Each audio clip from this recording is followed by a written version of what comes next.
Good morning, Mr. Speaker, and good morning to colleagues. I rise to second the resolution, the motion for the resolution that is currently under consideration by this Honourable House, and to support the sentiments expressed by the Honourable Prime Minister and mover. Mr. Speaker, I don't think that there's any secret that we find ourselves in a very, very difficult period in our history. I had hoped that we would not have had to come back here, and indeed the initial indications over the first 14 months or so that we grappled with this tragic pandemic was quite encouraging. In fact, the statistics show that from March of 2020 until May 19th of 2021, that our nation had recorded only 45 cases of the COVID-19 virus, all of whom, praise be to God, had recovered. And so one could understand the consternation that the nation has collectively experienced, that since May 19th until today, we find ourselves in the dreaded community spread. And as a consequence of which, several hundred people have become impacted by this disease, and regrettably, 3 of our fellow citizens have died. I join the Honourable Prime Minister in expressing my own condolences to the families that are suffering, and to say to our people who are listening that this government has sought to do all that it can do. We have encouraged, we have begged, we have beseeched, we have taken hard decisions early. We have continued even today being here to take difficult decisions because we recognize, Mr. Speaker, that we have a duty to preserve life and to protect the lives of our people. We understand that there is the constant debate about lives and livelihoods, but I believe it was the Prime Minister who put it best in a prior address, that without lives there could be no livelihood. And so the approach that we have taken is one driven by the science and driven by the data, but it's an approach that seeks to put the lives of our people at the forefront and to make the lives of our people our primary response, saving lives. Mr. Speaker, it is never an easy thing for any government to come to Parliament to talk about a state of emergency. Indeed, states of emergency are ordinarily associated with difficulties in the country for good reason. We had hoped that we would not have been back here at this point. And what we have come today to do ought not to cause any alarm in the community. The mover and Prime Minister has rightfully pointed out that several of our CARICOM and Caribbean neighbors are currently under states of emergency. We are now today under a state of emergency, but what we're seeking to do today is to extend the period, and so to ensure that, as we always do, Mr. Speaker, we engage in what is constitutionally proper, and we do what is necessary to ensure that this government always acts with appropriate constitutional rectitude. That for us is critical because we are a nation of laws and our Constitution remains our supreme law. And so for members of the public, all that we are seeking to do today is to continue the state of emergency which is already in existence.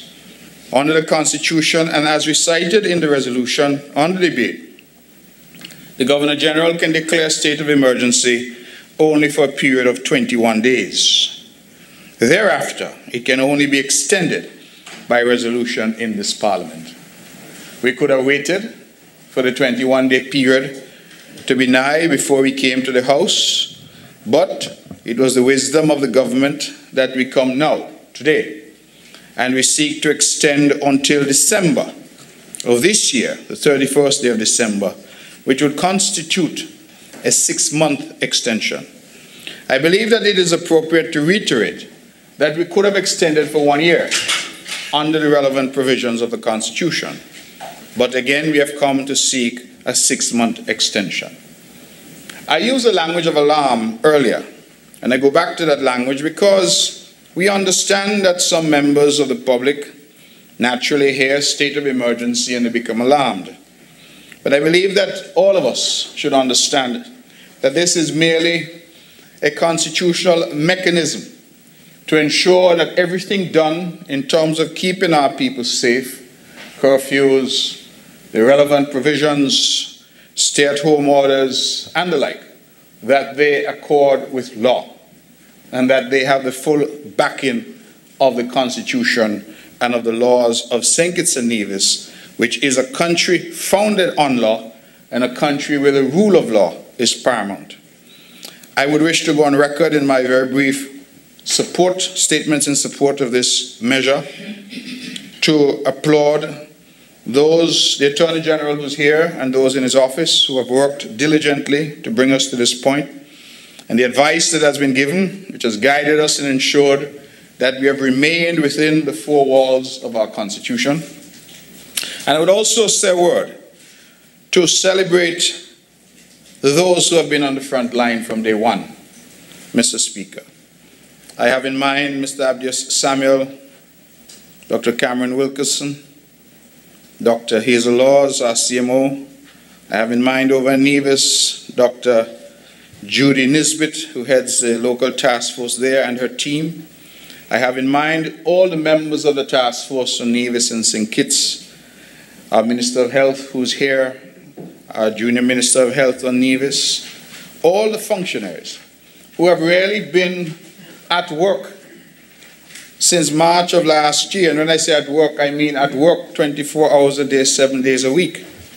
Somebody commented to me the other day, Mr. Speaker, that they looked at one of the briefings and that some of the functionaries looked tired. And I responded, who would not be tired? Because they've gone above and beyond. If we ever required exemplars of national service, I believe that these individuals have exemplified national service, particularly in a time of crisis in our country. And I believe that this Parliament and every one of us out there ought to celebrate them for the sacrifice that they would have made to keep us safe and to bring us to this point. I recognize that, of course, the recent surge and the number of cases has caused alarm in some quarters, and some have even sought to attribute blame to the government. I am not interested in this COVID pandemic to engage in any blame, whether to accept or to share, because, truth be told, we're all in this together. And each and every one of us has to recognize that we have an obligation. We have a personal responsibility. Whether we are leaders in the Parliament, we are leaders in our homes, in our communities, in our churches, in our business places, that we have a responsibility, Mr. Speaker, to ensure that this threat, this invisible enemy that is COVID-19, does not take any more lives here in St. Kitts and Nevis. I believe if any of us could have done something, but refused to do that which we could have done, and lives are lost, that we must take responsibility for that loss of life.